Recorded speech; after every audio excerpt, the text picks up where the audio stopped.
I gotta say, I've loved all your books, but the most recent book, It's Only Drowning, the story of learning to surf and the search for common ground, resonated, not only because there was a whole chapter about my hometown here in Santa Cruz, but because I thought it was a wonderful exploration of craft and travel and culture and politics and with a lot of humor.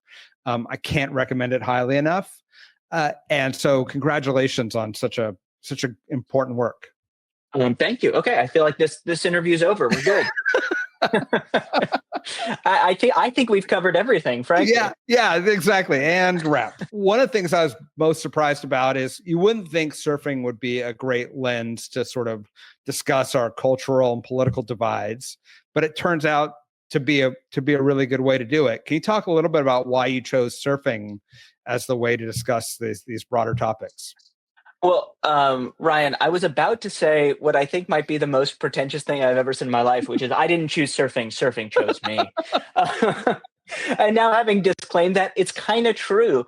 I had no plans whatsoever to write a book about surfing, let alone think about, is surfing going to help me rethink my relationship to fear, to the world, to my work, to friendships.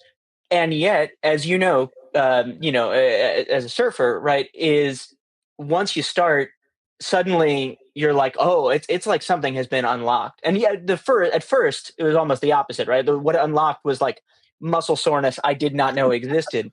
But I started surfing, at the advanced age of 35, which, as maybe some of your listeners know, right? That's the rough equivalent of taking up guitar lessons on your deathbed. Right? Like, you're not recommended really to start that old, but I did, and it was incredibly difficult. And I'm so glad that I didn't quit. I thought about it a bunch of times, but gradually I started to say to myself, okay, I'm embarrassing myself a lot, so that's funny, and I'm learning a lot, so that's interesting.